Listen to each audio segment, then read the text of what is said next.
কেন এই বৈষম্য বিরোধী ছাত্র আন্দোলনের নেতারা আমাদের পেটালো কেন এই বলে যেই মাত্র জাহাঙ্গীর সাহেবের বাড়ির দিকে, স্বরাষ্ট্র উপদেষ্টার বাড়ির দিকে গেল, স্বরাষ্ট্র উপদেষ্টা সহ সরকারের ভিত নড়ে যায় কেন? বাংলাদেশে একটা আজব সরকার এখন ক্ষমতায়, মানে গাজীপুরে আওয়ামী লীগের সাবেক মন্ত্রী, মুক্তিযুদ্ধ বিষয়ক মন্ত্রী মোজাম্মেল হকের বাড়িতে ডাকাতি করতে নাকি ভাঙচুর করতে ছাত্র জনতা গিয়ে উপস্থিত হয়েছে, তাদেরকে স্থানীয় জনগণ পিটিয়েছে।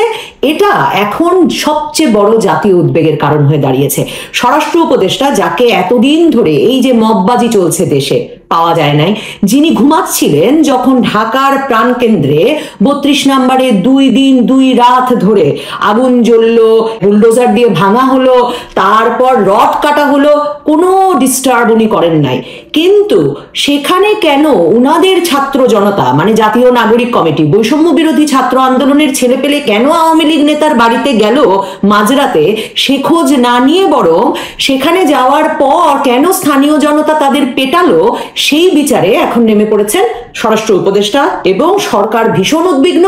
কারণ স্বরাষ্ট্র উপদেষ্টার পদত্যাগ চেয়ে ফেলেছে ছাত্ররা সরাসরি। ওই গাজীপুরে ওরা যখন মার খাচ্ছে তখন রূপায়ণ সেন্টার, মানে ওই যে ঢাকার প্রাণকেন্দ্রে বাংলা মোটরে বিরাট বিলাসবহুল যে অফিস বৈষম্য বিরোধী ছাত্র আন্দোলন আর জাতীয় নাগরিক কমিটির, তারা সেখান থেকে তখনই স্বরাষ্ট্র উপদেষ্টার বাড়ির উদ্দেশ্যে রওনা হয়েছে যে স্বরাষ্ট্র উপদেষ্টা জাহাঙ্গীর আলম সাহেব, যাকে কোথাও কখনো দেখাই যায় না, তিনি যাতে এখন পদত্যাগ করতে হবে। কারণ কত বড় সাহস, ছাত্র জনতা বাড়ি ভাঙতে গেছে, আগুন দিতে গেছে। কারণ চলছে তো বুধবার থেকে, শুধু তো 32 নম্বরে নয়, খুলনায়, চট্টগ্রামে, রংপুরে, সারা দেশে ইচ্ছা মতো ভাঙচুর, আগুন দেওয়া চলছে। এমনকি বনানীতে শেখ সেলিমের বাসায়, মানে একদম ঢাকার সবচেয়ে বিলাসবহুল অভিজাত এলাকাতেও এই ঘটনা ঘটেছে। কেউ তো ডিস্টার্ব করে নাই, কেউ তো ছাত্র জনতার গায়ে হাত তোলে নাই। এত বড় সাহস, গাজীপুরে কিনা ছাত্র জনতার গায়ে হাত তোলা হলো। কাজী রূপায়ণ সেন্টার থেকে বীররা বেরিয়েছেন স্বরাষ্ট্র উপদেষ্টার বাসায় যে উনার পদত্যাগ চাই, এবং স্বরাষ্ট্র উপদেষ্টা পরের দিনই এসে বলেছেন যে এই বিচার ওনারা করেই ছাড়বেন। কিন্তু ওইদিকে আলটিমেটাম, গাজীপুরে তো আলটিমেটাম চলছে, তারা বলেছে 24 ঘন্টার মধ্যে বিচার না করলে তারা নাকি এই স্বরাষ্ট্র উপদেষ্টার পদত্যাগ দেখে ছাড়বে এবং আরো অনেক কিছু করবে। লাঠিসোঁটা নিয়ে তারা বেরিয়েছে মিছিলে, পত্রিকাতেই আমি ছবি দেখলাম। এখন আমার প্রশ্ন হলো যে সরকার কি তার মানে এই যে তাদেরকে ক্ষমতায় বসানো ছাত্র জনতা, হ্যাঁ, সেই ছাত্র জনতাকে শুধুমাত্র রক্ষা করতে এসেছে? দেখেন, খুব ইন্টারেস্টিং ব্যাপার। ইউনূস সাহেব প্রধান উপদেষ্টা, তিনি 3 তারিখ নিরাপত্তা বাহিনীর, মানে পুলিশ, র্যাব, এদের সবাইকে ডেকে তিনি বললেন যে দেশে একদম যুদ্ধ পরিস্থিতির মতো সতর্ক থাকতে হবে, একটা কেন্দ্রীয় কমান্ড সেন্টার থাকতে হবে যাতে কেউ অরাজকতা বা বিশৃঙ্খলা সৃষ্টি করতে না পারে। এবং তারপর তিনি বললেন যে শেখ হাসিনা শেখ হাসিনা এবং এই পতিত ফ্যাসিস্ট দোসর, মানে যেগুলো তারা বলেন, এরা অনেক টাকা দিচ্ছে অরাজকতা সৃষ্টির জন্য, কাজে কোনোভাবেই যাতে অরাজকতা সৃষ্টি না হতে পারে এই ব্যাপারে খুব সতর্ক থাকতে হবে। তো প্রধান উপদেষ্টা 3 তারিখ খুব সতর্ক থাকতে বলার পর 5 তারিখ সকাল থেকে হাসনাত আব্দুল্লাহর স্ট্যাটাস, ফ্যাসিবাদের সকল চিহ্ন মুছে দেওয়া থেকে শুরু করে 5 তারিখ বিকাল থেকেই কিন্তু জড়ো হওয়া শুরু হলো 32 নম্বরের চারপাশে, যে 32 নম্বর গুড়িয়ে দেওয়া হবে। পুলিশ ঘুমাতে থাকলো, কমান্ড সেন্টার ঘুমন্ত, পুলিশ, র্যাব, কারো কোনো খবর নাই।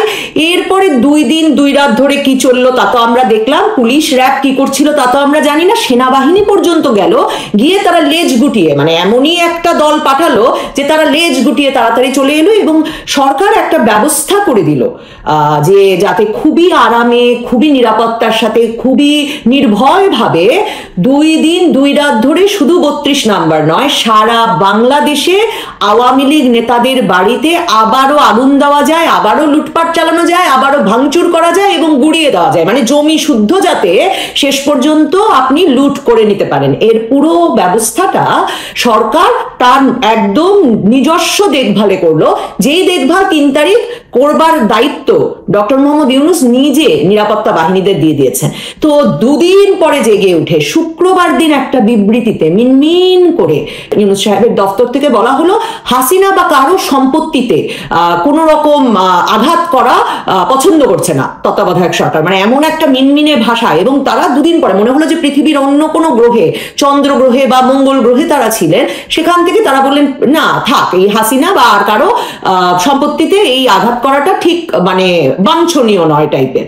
তো এই কথার পরে দেখেন এই প্রশ্ন, আর ওইদিকে মোজাম্মেল হকের বাড়িতে গাজীপুরে গিয়ে, কারণ লুটপাট তো শেষ হবে না, লুটপাট তো চালিয়ে যেতে হবে, যেটা আমি বলছিলাম যে এটা তো আসলে একটা দীর্ঘ সময় ধরে চলবে। আওয়ামী লীগ নেতা কর্মীর বাড়িঘর লুটপাট করা তো করতে করতে মেহের আফরোজ শাওন অভিনেত্রী তার বাড়িও গিয়ে ভেঙে দিয়ে এসেছে। মানে উনি কোনো আওয়ামী লীগের নেতা কর্মী না, কিন্তু কি জানি এই 5ই আগস্টের পরে কয়েকটা সাক্ষাৎকার দিয়েছেন, এই মববাজির বিরুদ্ধে কথা বলেছেন, কাজে তাকে উঠিয়ে নিয়ে গিয়েছে ডিবি, আর তার বাড়ি হচ্ছে ভাঙচুর। কিন্তু সেটার কোনো প্রতিকার পাওয়া যাবে না। প্রতিকার করতে হবে কোনটা?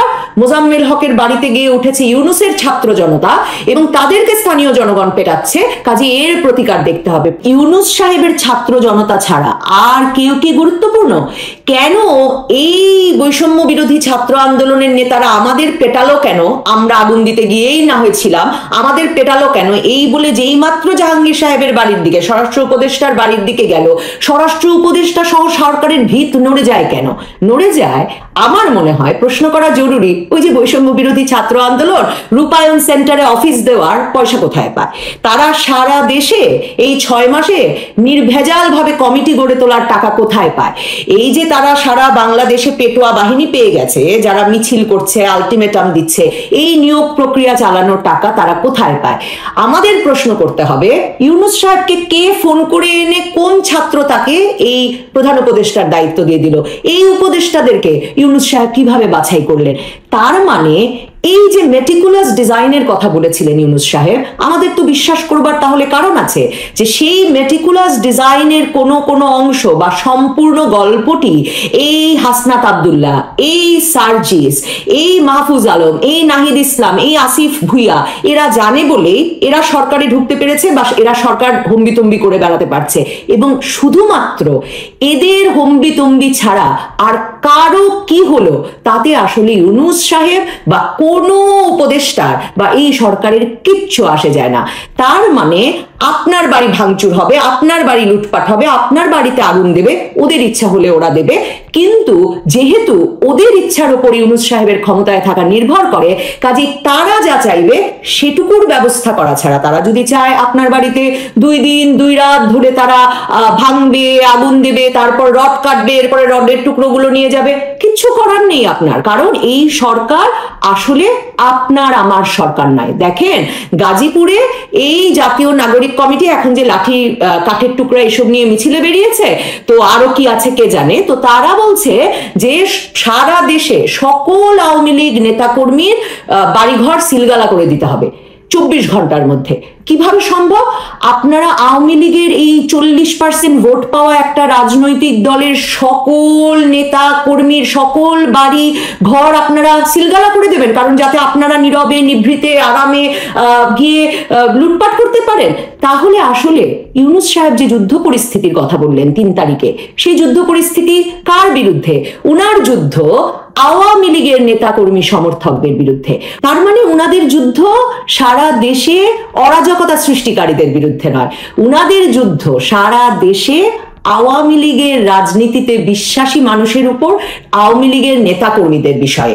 এবং আওয়ামী লীগের সকল নেতাকর্মীরা গিয়ে পুলিশকে গুলি চালাতে বলেছিল। তারা তার মানে কাদের ওপরে আক্রমণ চালাতে চাচ্ছে? তারা তার মানে কাদের ওপর যুদ্ধ চালাতে চাচ্ছে? যারা মনে করেছে বাঙালির মুক্তি সংগ্রামে, যারা বাঙালি জাতীয়তাবাদে বিশ্বাস করেছে, যারা মনে করেছে বাঙালির মুক্তি সংগ্রামে সবচেয়ে গুরুত্বপূর্ণ অধ্যায় 1971, বাঙালির মুক্তি সংগ্রামের নেতা শেখ মুজিবুর রহমান, তাদের বিরুদ্ধেই তো তাদের যুদ্ধ।